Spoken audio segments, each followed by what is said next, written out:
प्रणाम प्रभु जी। हाँ जी, प्रभु जी। प्रभु जी, एक मैसेज रिसीव हुआ था हमको, तो हाँ, वो हम आपको बताते हैं कि I am extremely very introvert. I बराबर। Talk when I feel free, हाँ, हाँ, otherwise I hide myself. बराबर है। जी प्रभु जी, ये कितनी दिव्य और अद्भुत लाइनें हैं। हाँ, तो आप इसके ऊपर कुछ बताइए ना। मतलब ये कहना क्या चाहते हैं, जो भी है? नहीं, ये कहाँ से आ रही हैं ये लाइनें? जैसे कि एक बार आपने कहा था कि वो बहुत ही नाजुक है, बहुत ही नाजुक है, हुँ, वो छुप जाता है जल्दी से, छुई मुई की तरह। और ये लाइनें बराबर। वही कह रही हैं कि I am extremely very introvert. मैं बहुत ही वो हूँ, शर्मीला हूँ, इंट्रोवर्ट हूँ। जब मैं फ्री फील करता हूँ तभी बोलना पसंद करता हूँ, यानी कि बहना पसंद करता हूँ और अदरवाइज़ मैं खुद को छुपा लेता हूँ। हुँ, तो ये बड़ा तो अद्भुत सही है। लाइन है जी, इसके हाँ, ऊपर। तो देखा कुछ इसमें गलत भी है, कुछ सही भी है। जी। तो इंट्रोवर्ट नहीं है, हुँ, ऐसा है कि आप समझ नहीं पा रहे हो, इसीलिए आपको वो इंट्रोवर्ट लगता है। जी, जी। हाँ, जिसने उसके साइलेंस को समझ लिया है, तो वो उसके लिए सही है। और ये इतना सारा एक्सप्रेशन देखो ना, सूरज की किरणें आपको तपा देती है, अच्छे-अच्छे को जला देती है। ये इंट्रोवर्ट है क्या? बारिश आती नहीं, है, सुनामी आता है, हवा आती है, तूफान है, सब कुछ इतना है ना? ये समुद्र के मौजे, इंट्रोवर्ट है क्या? इतना कुछ दिखा रहा है, जोर-जोर से चिल्ला रहा है, कहाँ इंट्रोवर्ट है बताओ? है ना? जी। तो वो सब कुछ है, एक्सट्रो, इंट्रो, पार सब कुछ वही है। और वो फ्री होता है तब बताता है ऐसा कुछ? हाँ, कि जब मुझे मतलब सहज अवस्था में बहने दिया जाता है तभी मैं एक्सप्रेस करता हूँ, तभी मैं देखो बोलता हूँ। ऐसा नहीं है, तुम सहज अवस्था में नहीं हो, इसीलिए पकड़ नहीं पाते हो। और इल्ज़ाम सारा उस पे दे दिया है कि वो इंट्रोवर्ट है और ये है, वो है। ऐसा नहीं है। ये सारा गलत ही है, जो भी कहाँ से भी आया है मैसेज, है ना? लेकिन कोई बात नहीं, समझ रहे हैं हम। तो हम ऐसे हैं, इसीलिए हमें ऐसा लगता है कि वो बहुत नाजुक है। लेकिन जो होशपूर्वक है, सेंसिटिव है, उसके लिए वो नहीं है नाजुक, वो तो प्रकट ही है। तो वो तो है ही, ये इंट्रोवर्ट और ये छुई-मुई और क्या कहते हैं उसको, है ना? वो सारा हमारे लक्षण बता रहे हैं, हमारे संदर्भ में बता रहे हैं ये सारी चीज़ें। बाकी वो तो अद्भुत तरीके से बहता है और वो कभी सहज होता है, वो सहज-असहज सबसे पार है वो। वो वैसा ही है, कभी-कभी सहज होता है, कभी-कभी नहीं होता, ऐसा नहीं है, बिल्कुल भी नहीं है। वो हमेशा से वैसा ही है। इसको सहजता तुम कहते हो या असहजता तुम कहते हो।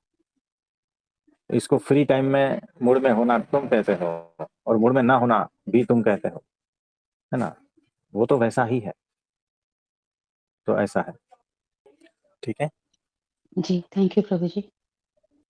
तो वो कोट है ना, कोट में फँस जाते हो, कोट के खीसे में फँस जाते हो, जैसे। तो किसी कोट के खीसे में नहीं फँसना, जी, है ना? क्योंकि कोट हमेशा असत्य होता है, याद रखना। जी। और किसी का कोई प्रश्न है तो बताइए? प्रणाम प्रभु जी। प्रभु जी, प्रश्न ये था कि अगर संवेदनशीलता हमें बढ़ानी है तो इसके लिए क्या-क्या उपाय कर सकते हैं?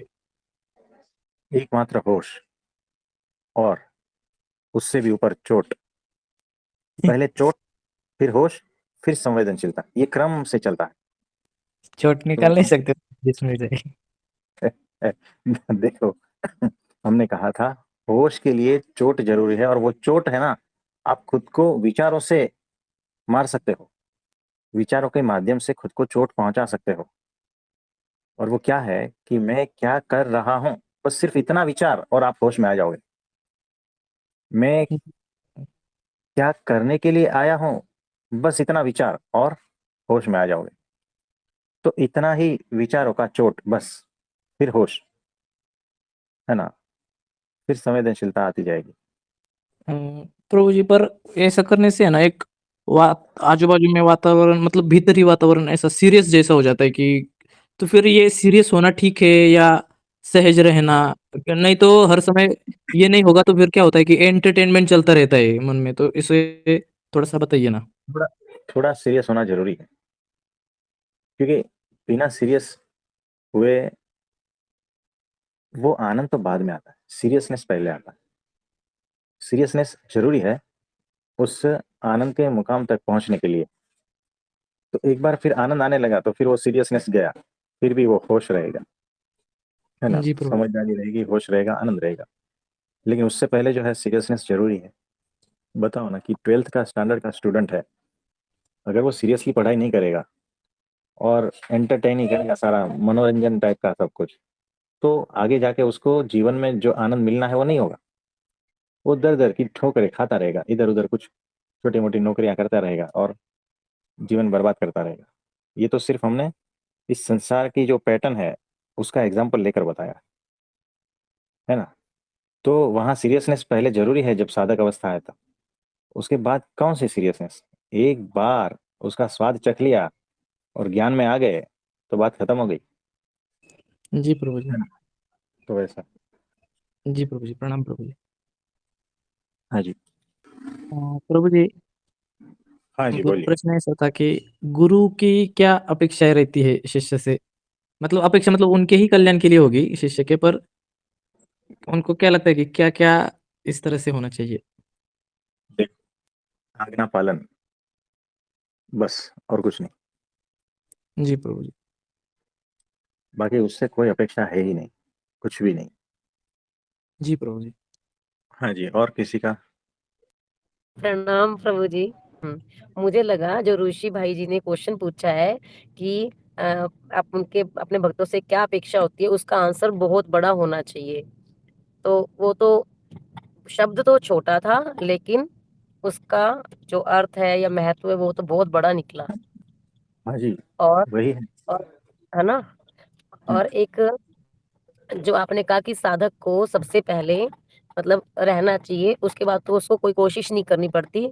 तब बुद्धि में एक लाइन आई, भई बैकुंठ रस के समान है ये ज्ञान तो जो हमें आपसे मिल रहा है। हुँ। और जिसका रस मतलब कहते हैं खून मुँह पर लग जाता है ना एक तरह से, हाँ, हाँ, हाँ। वो लग गया। हाँ, तो देखो, वो जो वैकुंठ जो वाला है ना, मतलब उसका जो है 2 लीटर का डब्बा आता है और उस वो जो जूस उसमें भरते हैं, वो रस, हुँ, है ना? हुँ, वैसा ही है। तो हुँ। पता नहीं कुछ इंडिया के कुछ ऐसे जगह पे ही मिलता है वो, सब जगह नहीं मिलता है, वो ऐसा है। बॉम्बे में एक हॉस्पिटल में मिलता है। तो कोई बात नहीं, हम पता करेंगे, अगर कुछ मिलता है तो लेके आएँगे वहाँ पर, है ना? और तो आप नहीं पता काँच करोगे तो हम बॉम्बे पहुँचकर पता कर लेंगे। कोई बात नहीं, तो काँच का बॉटल में और या तो चले वो प्लास्टिक का, है ना? कभी टीन का जो है, नहीं, उसमें काँच का उसका, चलेगा, हाइजीनिक होगा प्रभु जी।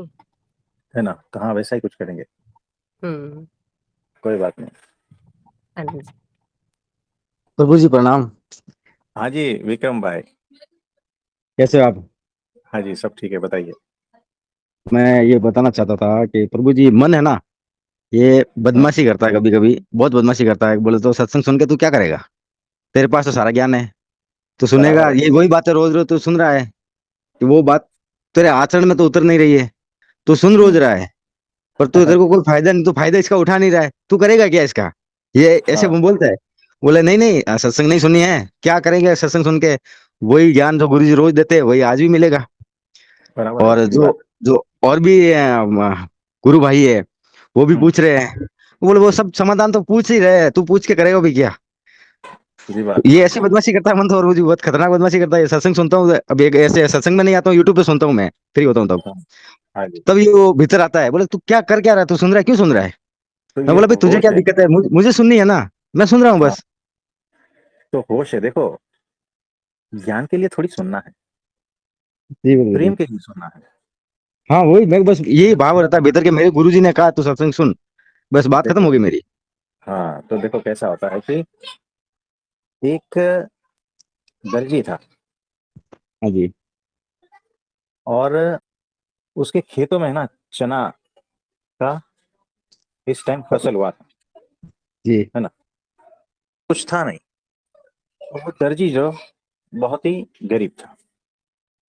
जी वो खेतों में फसल थी, वो चने की हुई और काफी हुई। मतलब वो जो गोनी रहती है ना, हाँ जी उसको भर के लगा दिया, एक के ऊपर एक के ऊपर एक, कमरा पूरा भर गया चने से।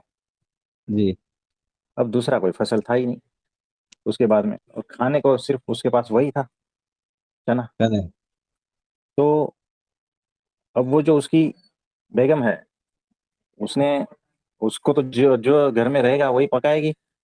जी तो सब्जी तो चने की, आटा पिसाया चने का और रोटी भी चने की बनाई, है ना। हाँ और जी दाल बनाई तो चने की। हाँ सब सने का ही हो गया। सब चने का हो गया ना, है ना। हाँ जी और उबला हुआ चना, तो वो हो गया चावल। अच्छा अब जो है, ये दर्जी रोज जाता है कपड़ा सीने के लिए दुकान पे। हाँ जी घर लौटता है, बोलता है, वही खाता है, चने की दाल, चने की रोटी, चने की सब्जी। 2 3 4 5 ऐसे दिन बीतते गए। अब ये उब जाता ना, कोई भी आदमी है सिर्फ रोज चना चना, अरे रोटी भी चने की, दाल भी चने की, सब्जी हाँ भी जी चने की, क्या, है ना। ऐसे ही होता है। और घर में और कुछ है नहीं, खाने को सिर्फ चने हैं। और हाँ पैसे जी होंगे तो दूसरा कुछ सब्जी लाएगा ना, उतने तो पैसे होते है नहीं नहीं थे। बात। तो ये हालत उसकी हो गई। अब गुस्सा करना है, क्या करें। ऊब जाता है। तो उसको अपनी बेगम को बोलता है कि तुझे कहा है कि कुछ अलग बना, मेरे से अभी ये सहन नहीं होता। गुस्सा जी करके गया कि आज तो है ना, तू बैंगन का सब्जी बनाना, है ना। बहुत गुस्से हाँ में है जी कि कुछ दूसरा बना, ये चने चने मेरा हालत खराब हो जाता है। और वो हाँ सुबह निकल गया, है ना। सुबह निकल गया, दुकान पे गया, और जैसे कपड़ा सीता है ना, उसके मुंह में पानी आता है। वाह, मेरी बेगम बैंगन की ऐसे, सब्जी। हाँ, बैंगन की ऐसी सब्जी बनाती होगी। मैं अभी जाऊंगा थोड़ा थोड़ा और कपड़ा सी लेता हूँ और जाके खाऊंगा, आज तो मजा आ जाएगा। और इसी तरह से उसके मुंह से लार टपकती और कपड़े गीले हो रहे हैं। है ना। बाबों में ही। हाँ, ख्वाबों में, सारा कुछ हाँ, ख्वाबों में। आज तो बैंगन की सब्जी मिलेगी बहुत दिनों के बाद, ऐसा है वैसा है। और दोपहर को जल्दी दुकान बंद कर दिया और गया घर पे, बोला, "ये लाओ खाने के लिए।" उसे तो पक्का विश्वास था। और उतनी देर में जो है ना, आया चने की सब्जी, चने की रोटी। और ये गुस्से में लाल पीला, हाँ। जी बोलते, तुम्हारे को बोला था, मैं पैसा दे के गया था कैसे भी बचा बचा कर, और तूने ऐसा क्यों किया। तो बोला, देखो, तुम्हारी बात बराबर है। तुम जब निकलने के थे, तब तक तो मैंने वो चना का सब्जी भिगो दिया था और सब कुछ, फिर वो खराब हो जाता ना। तो मैंने सोचा अभी आज के दिन ये कर देते हैं, कल बैंगन की ये कर देंगे, है ना। जी तो चाहे कुछ भी हो, कहते हैं कि पोषण जो है ना शरीर को, वो चने के सब्जी से, चने की रोटी से, वही दाल वही सब्जी वही रोटी, है ना, जी उसी से ही मिलेगा। क्योंकि घर में वही है, जिंदा उसी से ही रहोगे। तो वो रूठ के जी चला गया, दोपहर को भोजन भी नहीं किया, रूठ के चला गया, है ना। जी और जाके चौराहे पे बैठा, मुंह लटका के, कि मेरी जिंदगी तो उजड़ गई। चने के है चक्कर ना। में। हाँ, और बर्बाद हो गया मैं तो। और अब करें तो क्या करें।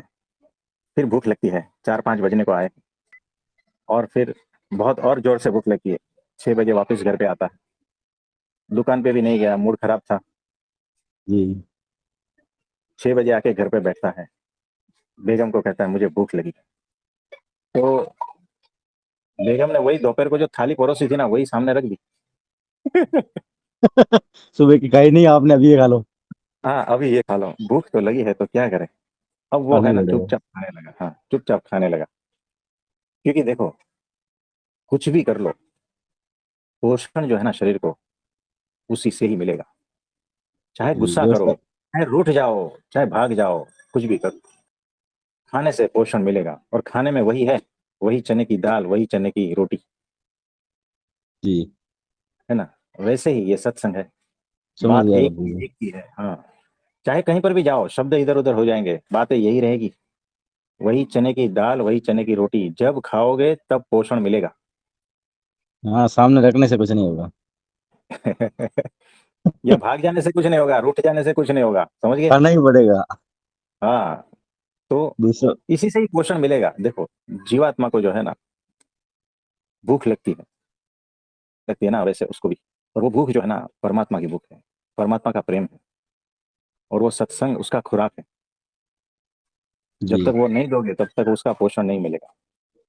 तो ये बात सत्संग है। से ही तो प्रभु जी जीवन में सारे बदलाव जो होते हैं, वो काफ़ी बदलाव भी हुए आपकी कृपा से। ये सत्संग का ही प्रभाव है कि हम तो ऐसा भाव रखते हैं कि हमारे गुरु की कृपा से हो रहा है, पर गुरु की कृपा यही तो है, उनके शब्द ही तो उनकी कृपा है सबसे बड़ी। हाँ जी, क्योंकि तो हमें तो ऐसा यही है। प्रभु जी समझ आ रहा है, और तो कुछ समझ नहीं आ रहा।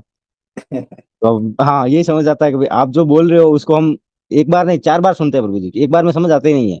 वो फिर अंदर है ना, वो उब जाता है। हाँ, बोले क्या बार बार सुनना, मैं बोला नहीं, अब की बार समझ नहीं है, एक बार और सुन लेता हूँ भाई, बाद में नहीं सुनूंगा। ऐसे करके तो प्रभु जी 4 बार सुनता हूँ, और भीतर एक आग लगती है। हुँ, हुँ, फिर उसको सहना, वो आग जो लगती है वो बहुत मुश्किल हो जाता है प्रभु जी सहना उसको। कि हुँ। नहीं, मुझे तो बस क्यों विरोध में जा रहा हूँ प्रभु जी, खुद के ही विरोध में जाना हो गया ये तो प्रभु जी। ये होता है, माइंड जो है ना इसी प्रकार से खेलता है। वो रूठ जाता है ना? दोपहर का खाना जी, देख के रूठ जाता है, बाहर चला जाता है। फिर थोड़ा होश में आता है कि मैं कर क्या रहा हूँ? फिर वापस 6 बजे आता है, देओ वही चने की रोटी, वही चने की दाल। प्रभु जी बहुत अच्छी तरह से समझाया आपने तो। कहानी के माध्यम से तो वो अनोखी अनोखी चीज बता दी आपने। शायद आप तो डायरेक्ट बोलते तो हम नहीं समझ पाते। हाँ जी, ऐसा ही है। तो बहुत सारी ऐसी चीज़ें हैं। तो ये कहानी ऑन द स्पॉट ऐसी निकलती है क्योंकि आपके भीतर वो प्रश्न था, तब जी, ये लगती है कहानी। कोई अन्य प्रसंग में जो है ना नहीं लगेगी। जी। तो ऐसा है, कोई बात नहीं। तो प्रश्न भी सही था और जवाब भी सही था। जी, इसको कहते प्रश्नों हैं का तो मुझे टके-टक। हाँ, हाँ। टके-टक इसको कहते हैं। हाँ, तो परफेक्ट आप टाइमिंग। मिल जाता है। हाँ, बराबर। ये शंका समाधान इसी से होगी प्रभु जी, कि हाँ जब जी, प्रश्न भीतर से उठता है तो उसका उत्तर जब मिलता है तब उसका हाँ, समाधान होता है। नहीं ऐसे कितनी बराबर। कितनी बार भी सुन लो उस बात को, हाँ, नहीं वो होता है। वो समझ नहीं आती प्रभु जी, लेकिन जब भीतर से क्योंकि निकलती है हाँ, तब वो बड़ी सूक्ष्मता से समझ में आ जाती बात। हुँ, अब आप उस जो पहले टाइम कहते थे कि समझदारी ही सब कुछ है, बोला आप हाँ, अपनी समझदारी बढ़ाओ, आप आनंदित रहोगे, अपने आप हाँ आगे जी, बढ़ते जाओगे। तो ये बात पहले समझ नहीं आती थी प्रभु जी, लेकिन हुँ, जब आपने कहा होशपूर्वक रहो, तो होशपूर्वक रहते हैं। अब कोई भी काम करते हैं, किसी से बात करते हैं, कहीं भी आने तो पूरा ध्यान में रहता है कि नहीं, हमारे प्रभु जी ने बोला है कि होश में रहना है, हमारे प्रभु जी ने बोला है कि क्षमाशील बनना है, हमारे प्रभु जी ने बोला कि ये इस तरह से करना है आपको। वो बातें प्रभु जी एनी टाइम दिमाग में रहती है आपकी, कि नहीं हमारे हाँ प्रभु जी। जी ने बोला, हमें बस बात खत्म हो गई हमारी। अब तो उसमें सही किया गलत किया हमें पता नहीं। हाँ जी, जब उपयोग होता है प्रभु जी तब वो समझ में आ जाती है कि नहीं नहीं, बराबर। हाँ यहाँ पर ये बात ऐसी, ये बात मैं करता तो नहीं होती। हाँ जी, प्रणाम प्रभु जी, प्रणाम। हाँ जी, प्रणाम, प्रणाम। और किसी का कोई प्रश्न है तो बताइए? प्रणाम प्रभु जी। हाँ जी, शशि भाई। तो वही चने के लड्डू और वही चने की खीर। बहुत गजब का एग्जाम्पल था जी ये। तो अभी एकदम जो है उस सटीक। हाँ, उसका मिस चने का अभी देखो, अभी चने का खीर बनाओ, हलवा बनाओ और लड्डू बनाओ। तो दाल रोटी खा ली। ये बहुत निशाने पे लगा है जी ये तीर। विक्रम भाई जब भी खाने के लिए बैठेंगे ना उनको चने ही याद आएंगे, वहां पे चने ही दिखाई देंगे। जैसे जैसे कोई एक बहुत सीधा साधा सा आदमी किसी संत के पास गया और उसने दीक्षा दे दी, उसको मंत्र दे दिया और उसको माला दे दी और उसको बोला हुँ, कि ये 2 टाइम बैठ करके मंत्र का जाप करना है, लेकिन एक बात का ध्यान रखना है कि हुँ। जब भी आप मंत्र जाप करना ना आंख बंद करके, तो बंदर का ध्यान मत करना उस टाइम पे। हाँ जी, हाँ जी। तो तो बंदर ही बंदर छाए। उसके जीवन में बंदर ही बंदर आ गए जी। अगले दिन माला फेंक के गया कि ये पकड़ो, ये बंदरों से बचाओ। तो संसार में जो भी संत हैं, ज्यादातर लोग हैं ना, ये काम क्रोध लोभ मोह अहंकार इनको तोते की तरह रटवाते हैं कि भी इनसे दूर रहना है। लेकिन जब वो उनको इतना रटवा देते हैं, इतना मन में बिठा देते हैं उनका खौफ, और फिर वो जब आदमी ध्यान में बैठता है तो यही चीजें पहले घूमती हैं उसके उसमें। हाँ, वो बंदरगिरी भीतर से निकलती है। जी। सही है, सही है। तो प्रभु जी, एक ये था, भगवान कह रहे हैं कि कोई भक्त अत्यंत दृढ़ भक्ति से किसी पेड़ का फल मुझे अर्पण करने के लिए मेरे सामने धरता है, तो मैं स्वयं दोनों हाथ आगे बढ़ाकर उसे सादर से ले लेता हूँ। बराबर है। फूल और पत्ते भी मुझे प्रिय हैं, फिर वह किसी भी पेड़ का क्यों ना हो। हाँ जी। यदि कोई पानी भी अर्पण करता है तो मुझे अति आनंद मिलता है। हे अर्जुन, क्या तुमने मुझे सुदामा के चावल खाते नहीं देखा? इसलिए मैं केवल भक्त को जानता हूँ, मेरे मन में छोटे बड़े का विचार नहीं आता। ये पत्र पुष्प फल आदि चीजें हमारी भक्ति के लिए निमित्त मात्र हैं। बराबर है। वास्तव में निष्कलंक भक्ति ही मेरी प्राप्ति का प्रमुख साधन है। ये वास्तव में निष्कलंक भक्ति, हाँ, ये यानी बताओ प्रभु मायातीत जी। भक्ति। निष्कलंक भक्ति यानी मायातीत शुद्ध भक्ति। कलंक वाली भक्ति यानी दाग वाली भक्ति। और दाग जो है ना, दोषों के कारण होता है। यानी उसमें अपेक्षा होती है, उसमें गुस्सा होता है, उसमें चिड़चिड़ापन होता है ना, जी। उसमें ईर्ष्या भाव होता है। ये सारे दाग है, ये सारे कलंक है, ये भक्ति के कलंक जी। है ना? अहंकार है ना। भक्ति करते तो अहंकार बढ़ जाता है, अगर ना जी। समझ है तो, है ना। किसी की प्रति ईर्ष्या है, उस ईर्ष्या के चलते भक्ति चलती है ना, कि उसने ऐसा भगवान के लिए किया, जी। मैं उससे और अधिक करूंगा, ताकि भगवान मेरी और ज्यादा प्रसन्न हो, उसकी और कम। जी। आप समझ रहे हैं? ये हो गई जी प्रभु। कलंक वाली भक्ति, है ना। तो ये सारे दोष जो है ना, उससे युक्त, इसको कलंकित भक्ति कहते हैं। जी। और इससे पार जाते हैं जब ये सारे दोष हट जाते हैं, यानी ब्राह्मी स्थिति में चले जाते हो, या जी। तो आत्मज्ञान की स्थिति में निष्कलंक भक्ति होती जी प्रभु जी। है ना। तो उस भक्ति के द्वारा आप सिर्फ आपके विचार भी ग्रहण करते हैं, आपके सारे भाव भी ग्रहण करते हैं। जी। और फूल पत्ती नहीं भी दोगे ना, आपके मन में सिर्फ इतना भाव है ना कि ये भगवान है, बस जी। बात खत्म हो गई, वो भाव भी ग्रहण कर लेते हैं। फूल पत्ती निमित्त मात्र है ना। जी। और जी या प्रभु। ज्यादा कुछ बहुत सारा कुछ है, वो सारा निमित्त है, उससे भगवान को कोई लेना देना नहीं है। जी। तो कृष्ण भगवान को देखा होगा आपने, उसमें विराट स्वरूप में, है ना। जी प्रभु जी। अनंत कोटि ब्रह्मांड एक जगह पे से निकलते हैं, दूसरी जगह पे जाते हैं। जी। यानी अनंत कोटि ब्रह्मांड भीतर से निकाल सकते हैं और भीतर समा सकते हैं। जी बिल्कुल। तो उसमें कितनी पृथ्वियां आ गई, और इस पृथ्वी पर पृथ्वियां सारी आ गई, तो इस पृथ्वी पर गोल्ड कितना रहेगा, जी। है ना। और पैसा और ये सब कुछ कितना रहेगा, और झाड़ पत्ते ये सब कुछ, है ना। बिल्कुल जी। तो भगवान के पास इतना सारा कुछ है, तो क्या आपकी वो पत्ती के लिए वो सारा कुछ कर रहे हैं? नहीं प्रभु जी। है ना। उसे पत्ती की कोई भूख नहीं है, उसे सोने चांदी की कोई भूख नहीं है, जी। ये उसको चाहिए ही नहीं। जी प्रभु जी। और कलंकित भक्ति में तो यही सब चलता जी। है ना। तो निष्कलंक भक्ति है ना, वैसी भक्ति के ऊपर भगवान की नजर है, और वही स्वीकार करते हैं दोनों हाथों से, कहा ना, जी। जी। है ना। तो वो सबसे ज्यादा कीमती अगर कुछ आपके पास है ना, तो वो निष्कलंक भक्ति है। जी प्रभु सोना जी। चांदी पैसे ये वो सब कुछ नहीं, निष्कलंक भक्ति सबसे बड़ा डायमंड है आपके पास। जी प्रभु जी।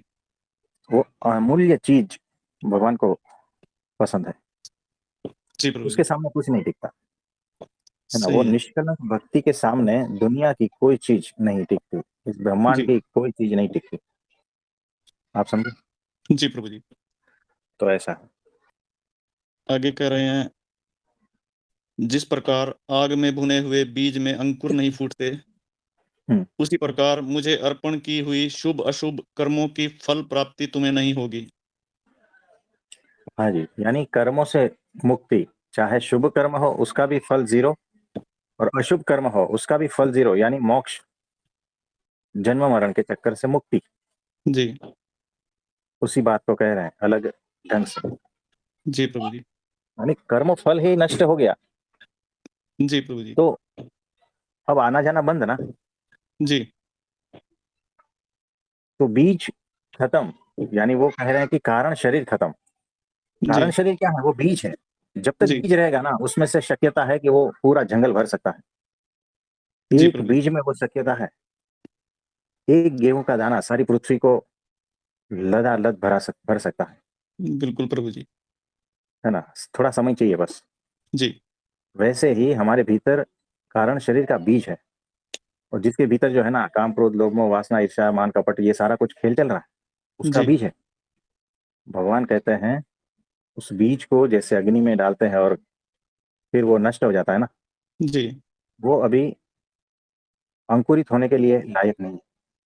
जी अब प्रभु वो गया तो परमानेंट गया। जी। वैसे ही तुम्हारे ये कारण शरीर है ना, ये जी कर्म, वो सारे इस तरह से मैं नष्ट कर देता हूँ। जी प्रभु जी। तो ये उनकी करुणा है। जी प्रभु जी। तो इसको ब्रह्म अग्नि में डाल देना है। जी एकादशी उसी की ही आज्ञा है, जी प्रभु जी। जिसकी वजह से कारण शरीर धीरे धीरे खत्म होता है। जी प्रभु जी। और 15 तारीख को एकादशी है। जी अभी इस महीने, ज्यादा दिन नहीं बचा। हाँ, इस महीने की 15 तारीख को है हाँ अभी। इस महीने 3 एकादशी आ रही हैं जी, एक महीने में। हाँ जी, एक है 31 तारीख को। जी तो उस दिन उपवास है। तो कोई बात नहीं, हमारे पास अभी सिर्फ 10 दिन बच गए हैं। जी प्रभु जी। तो कुछ कहना है तो कह दो, 10 दिन ही है हमारे पास। आगे इसमें कह रहे हैं, और यदि कर्म शेष रह गए हों तो हम्म उन्हें सुख दुख के रूप में फल द्रूप होना चाहिए, हम्म तथा सुख दुख भोगने के लिए जन्म लेना चाहिए, यही रीति है। किंतु हाँ। वही कर्म मुझे अर्पण कर दिए तो समझ हम्म लो कि जन्म मरण का चक्कर टल गया। बराबर। और ये अर्पण कब होता है पता है? जब मैं जी खत्म होता है।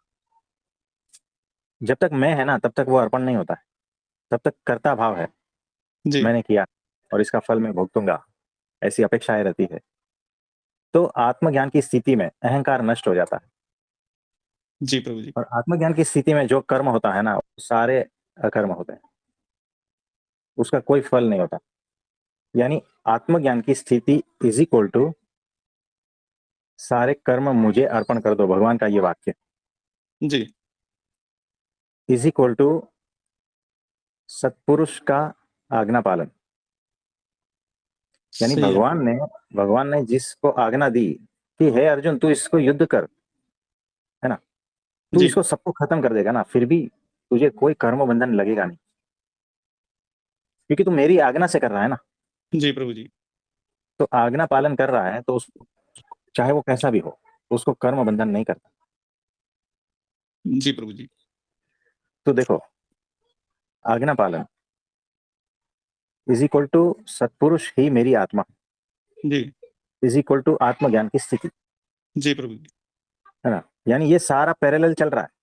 जी अर्जुन बिल्कुल। और भगवान, जी ये जो भी कह रहे हैं ना, बहुत ही गूढ़ रहस्य है जी कि तू प्रभु जी। मेरी आज्ञा में जो कर रहा है ना, यानी क्या हुआ, अब तू नहीं है, सिर्फ मेरी आज्ञा का पालन हो रहा है।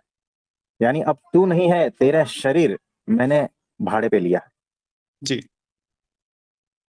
तेरी आत्मा मैं हूं अभी, यानी मेरा तुझ में प्रवेश हो गया है। अब तू नहीं जी है, तेरा अहंकार नहीं बचा, और भगवान ही तेरी आत्मा बन गया है अभी। यानी अब तेरा शरीर सिर्फ तेरा अर्जुन का रह गया है, तू भगवान बन गया है, और भगवान होकर तू जो कर रहा है ना, जी तो फिर क्या बात खत्म हो गई ना। फिर क्या जी प्रभु लगेगा उसको, कर्म बंधन, या वो सबसे मुक्त है वो भगवान। जी तो प्रभु सारे सूत्र इसमें समझ आते हैं, सारे सूत्र। सत्पुरुष मेरी आत्मा है, ये एक सूत्र इसमें समझ गया। जी आत्मज्ञान में जो भी कर रहे हो उसका कर्म बंधन नहीं होता, ये दूसरा सूत्र उसमें समझ गया। जी प्रभु जी। और आज्ञा पालन से अहंकार नष्ट हो जाता है, तीसरा सूत्र उसमें जी समा गया। बहुत सारे ऐसे सूत्र एक ही चीज में समा जाते हैं, जी प्रभु जी। ये किसी की नजर में भी नहीं आता। जी तो अभी आपने जो कहा ना वो सारा कुछ, ये अकर्म विकर्म के चक्कर में सब पड़े हैं ना, जी वो उसी में ही जो है ना पच पच कर रहे हैं। जी प्रभु उसके जी। पीछे का जो रहस्य है ना उसको पता ही नहीं है। और कुछ ऐसे प्रेम भाव से जो मुझे भजते हैं और जिन्हें पुनः यह शरीर प्राप्त नहीं होता, वे किसी भी जाति के क्यों न हो, और उनका आचरण भले ही पाप करने वालों की प्रथम श्रेणी का हो, हम्म, किंतु जो अपने जीवन का अंतिम समय मेरी भक्ति में व्यतीत करता है, हम्म, वह पूर्व जन्म में भले ही दुराचारी हो, किंतु वह सर्वोत्तम है। हम्म, पूर्व जन्म में किया हुआ पाप उत्तर जीवन की ज्ञानोत्तर शक्ति भक्ति से नष्ट हो जाता है। यदि वह सर्वभाव से मेरी शरण में आ जाता है, तो समझ लो हम्म, अब उसका कुल पवित्र हो गया। बराबर, सीधी बात है। अनंत जन्मों से पाप कर रहे हो, ये सारा एक क्षण में नष्ट कर देते हैं भगवान। जी उनकी शरण में आ जाओ, बात खत्म हो गई। कैसे भी हो आप, कैसे भी कीचड़ से लथपथ हो, वो सीधा गले लगा लेता है। एक बार जी प्रभु पुकारो बस, वो पुकार भीतर से उठनी चाहिए, प्राणों की, जी। है ना, जी प्रभु कि जी। हे परमात्मा बस अब तू संभाल ले मेरे को। सारे पाप उसी क्षण नष्ट कर देते हैं। जी प्रभु जी। सोचो, ये ऐसा फॉर्मूला है।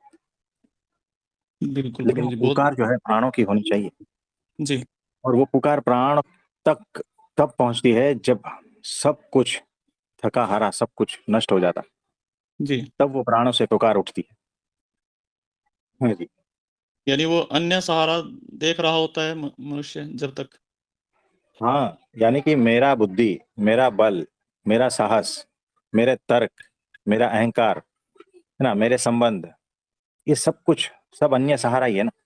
जी भगवान का सहारा वो नहीं लेता कभी। जिस दिन भगवान का सहारा ले लिया तो फिर बात ही बन, खत्म वहीं। और कभी कभी क्या होता है कि लेता तो है भगवान का सहारा, जी लेकिन भीतर भीतर कुछ ना कुछ बचा के रखता है कि मैं कर लूंगा, जी। मेरे से होगा, है ना। ये भीतर भीतर अभी भी थोड़ा सा बचा हुआ है, सही है जी। तो मदद नहीं मिलती। जी कहता है कि भगवान का ही सहारा है, लेकिन वो सिर्फ दिखावे के लिए। बोलने को है सिर्फ। हाँ, भीतर से अभी तक वो उठा नहीं। जी भीतर अभी भी अहंकार का आवरण है। मैं तुझे सब कुछ अर्पण कर दूंगा, थोड़ा सा कुछ बचा कर, जी। वही है ना। कमी है बस। जी हाँ, क्योंकि अगर थोड़ा सा भी कुछ बचाया नहीं ना तो मैं तो गया ना। जी। तो मैं खोना नहीं चाहता बस, तो मुझे उसको तू भी किस बात चाहिए, का, मैं भी चाहिए। तो क्या डर है प्रभु जी, ये डर क्या है ये? ये अहंकार को ही डर है और कुछ नहीं है। भीतर जो है ना, मुझे तू भी चाहिए, मुझे मैं भी चाहिए। तो दोनों एक साथ तो वो हो नहीं पॉसिबल सकते। नहीं। तो होगा, धीरे धीरे होगा। ठीक है। जी प्रभु जी। आगे इसमें कहा है, जिसने अधम से अधम पाप योनि में जन्म लिया है, हम्म, और जो मूर्खता के नाम पर बिल्कुल पत्थर है, लेकिन यदि उसके मन में मेरे प्रति दृढ़ भाव है, तो जिसकी वाणी से मेरा नाम उच्चार होता है, जिसकी दृष्टि मेरा ही रूप देखती है, जिनके मन में मेरे सिवा किसी और का संकल्प नहीं होता, जिनके कान मेरा गुणगान सुनने के लिए आतुर रहते हैं, ऐसी स्थिति होती है, तभी वे जीवित रहते हैं। इस तरह हम्म, सब प्रकार से जो अपना भार मुझ पर छोड़कर अपने जीवन का आधार मुझे ही बनाते हैं, वे हम्म, भले ही पाप योनि में जन्मे हों, शास्त्र भी हम्म, न सुना पड़ा हो, हम्म, लेकिन वे मुझसे कम नहीं हैं। प्रहलाद की भक्ति के कारण मुझे नरसिंह अवतार लेना पड़ा। हम्म, वैसे उसने दैत्य कुल में जन्म लिया था, लेकिन हम्म, उसे महानता प्राप्त हुई, वैसी इंद्र को भी प्राप्त नहीं हुई। इसलिए बराबर, मुझे प्राप्त करने के लिए केवल भक्ति ही पर्याप्त है। जाति आदि का कोई बंधन नहीं है। कुल, जाति और वर्ण मेरी प्राप्ति की दृष्टि से व्यर्थ है।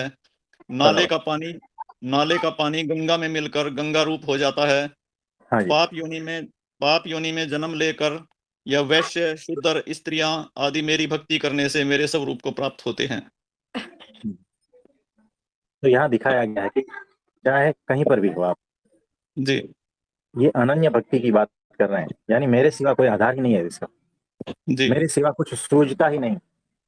24 घंटे मेरा ही ख्याल, मेरा ही स्मरण, जहां देखे वहां वही नजर आता है, मेरे अलावा कोई कुछ भी नजर नहीं आता। जी वहां पर एक सेंटेंस कहा है कि वो मुझको प्राप्त होता है, क्या कहा है उन्हें, वो मेरे जैसा हो जाता है। हाँ जी, फिर से वो एक सेंटेंस पढ़े। कि भले ही वह पाप योनि में जन्मे हो और शास्त्र भी न सुना हो, न पढ़ा हो, लेकिन वे मुझसे कम नहीं है। हाँ, क्या कहा, इस वो मुझसे प्रकार, कम नहीं है। हाँ, इस प्रकार सब प्रकार से जो अपना भार मुझ पर छोड़कर अपने जीवन का आधार मुझे बनाते हैं, हम्म, वे भले ही पाप योनि में जन्मे हो, शास्त्र पढ़ा सुना नहीं हो, फिर भी वह मुझसे कम नहीं है। हाँ जी। इतनी बड़ी यानी बड़ी कि बात, बहुत बड़ी बात ये तो। सिर्फ अनन्य भक्ति यहाँ पर है ना। अनन्य भक्ति यानी अद्भुत वो बात कही गई है। इस भक्ति में अहंकार नहीं है, ये माया से पार की भक्ति की बात कर रहे हैं। जी और इसी को ही निर्विकल्प समाधि की स्थिति कहते हैं। तो निर्विकल्प समाधि इज इक्वल टू अनन्य भक्ति, भगवान की एक निष्ठ भक्ति, और कुछ भी नहीं है उसमें, सिर्फ भक्ति के अलावा कुछ भी नहीं है, भगवान के अलावा कुछ भी नहीं है। जी यानी प्रभु, निष्कलंक भक्ति, जिसके प्राण से लेके इंद्रियां चित्त अहंकार सब कुछ भक्तिमय हो चुका है, उसके पास और कोई विकल्प नहीं बचा अभी, जी एकमात्र परमात्मा है ना। और वो स्थिति जो है निर्विकल्प समाधि की स्थिति, फिर चाहे वो आंख बंद करके बैठने वाली हो, लकड़े जैसा शरीर करने वाली हो, या फिर चलते फिरते संसार में रहते हुए, है ना, जी वो निर्विकल्प समाधि है। ठीक है। जी प्रभु जी। तो ये जो आपने श्लोकों का अनुवाद पढ़ा है या उसके ऊपर टीकाएं पढ़ी, नहीं, एक्सप्लेनेशन पढ़ा? उसकी व्याख्या पढ़ी है जी। हाँ, मतलब श्लोक हाँ, एक है श्लोक और दिया हुआ, उसकी, हाँ श्लोक की व्याख्या है जी, वो विस्तार से की गई है थोड़ी। हाँ, वो विस्तार है हाँ जी, सिर्फ अनुवाद नहीं है। जी प्रभु जी। लेकिन सही कहा है, जो भी कहा है ना सही कहा है। हाँ जी, और किसी का कोई प्रश्न है तो बताइए। प्रभु जी, ये एकनिष्ठ अनन्य भक्ति को थोड़ा और समझा दीजिए ना। एक निष्ठ भक्ति यानी एकमात्र मेरे परब्रह्म परमात्मा, मेरे गुरु अक्षर ब्रह्म सत्पुरुष, उसके अलावा और कोई भी भीतर है ही नहीं। मेरे ख्याल, मेरे विचार, मेरे भाव, सारा सारा उसी में ही ओत प्रोत है। एक क्षण मात्र के लिए न दूसरे गुरु का चिंतन मनन है, न दूसरे भगवान, न दूसरे ईश्वर, न किसी का चिंतन स्मरण, न कोई प्रकार के ग्रंथों का चिंतन स्मरण, है ना। सिर्फ हर कण कण में मेरे उस मेरे प्यारे का ही स्मरण है। हर कण मेरा उसी से ही ओत प्रोत है, उसके अलावा और कुछ भी नहीं है। ये एक अनिष्ट भक्ति हो गई, है ना। मुझे क्या लेना देना, जब 24 घंटे मैं परमात्मा में हूं, तो ग्रंथ से क्या लेना देना मुझे। वो सारे ग्रंथ मेरे भीतर से आएंगे, वो सारे ग्रंथ मेरी वाणी से बहेंगे, और वो सारे ग्रंथ अगर मैं चुप भी हो जाऊं ना, तो मेरे रोम रोम से बहेंगे। तो जिसको ज्ञान चाहिए ना, वो सिर्फ मेरे पास में आकर बैठेगी ना, तो भी सारे शास्त्रों का ज्ञान उसे हो जाएगा, अगर होश पूर्वक ग्रहणशीलता पूर्वक आएंगे तो सारे ग्रंथ, सारे शास्त्र बोलने नहीं पड़ते, मेरे रोम रोम से बहते हैं, क्योंकि परब्रह्म परमात्मा खुद मेरे रोम रोम से बहते हैं। वो उसमें ही ओत प्रोत है मेरा रोम रोम। ये होती है अनन्य भक्ति, एक निष्ठ भक्ति, निष्कलंक भक्ति, कोई कलंक नहीं है इसमें। मायातीत भक्ति, ब्राह्म्य स्थिति वाली भक्ति, एकांतिक भक्ति, यही है, और कुछ। प्रभु जी, अगर अनन्य भक्ति का तो पता नहीं, पर एकनिष्ठ भक्ति करता हो कोई तो? अनन्यता का तो पता नहीं। अनन्य यानी और कोई नहीं, अन्य कोई नहीं, एकमात्र, वही एकनिष्ठ भक्ति। एक में ही पूरा श्रद्धा, पूरा समर्पण, एक में ही, अन्य कोई नहीं, ये अनन्य, समझिए। जी, thank you Prabhu ji, thank you. और किसी का कोई प्रश्न है तो बताइए। नमस्ते प्रभु जी। हाँ जी। मैं पहली ये कह रही हूँ कि मैं शायद सही पूछ रही हूँ या नहीं पूछ रही, मुझे पता नहीं है, पर फिर भी मेरे मन में आ रहा है पूछने का। पूछूं? हाँ, सुनो, पहले तो ये बताओ कि ये जो शहद है वो केसर वाला है या तुलसी वाला? आपको जौन सा पसंद है वही वाला। तुलसी वाला बढ़िया है। ठीक है, वही है, तुलसी वाला। हाँ, तो वो शहद के बारे में क्या बोल रहे थे आप? मैं ये कह रही थी, जो आपने दोपहर की क्लास में बात की थी ना, उसमें मेरे को एक पॉइंट मतलब बड़ा अच्छा लगा और उस पे ही मेरा मनन चल रहा है कि जैसे धरती में बीज है, हाँ वो पेड़ पौधों के रूप में लगा लो आप, जीवंत है, वो बड़ा हो रहा है। हाँ तो उसको एक लगा लो, हम बड़े हो रहे हैं, हमें सत्संग के रूप में प्रोटेक्शन मिल रही है, ये तो एक साइड में बात है। पर वो जो धरती पे बीज है, जब वो धीरे धीरे बड़ा हो रहा है, वो जीवंत है। हम्म, एक तो उसकी जीवंतता का एहसास, तो अब इस पहले तो सिर्फ उसको एक देखते थे कि हाँ ये हरा हरा है, तो बस दिखता था ऐसा।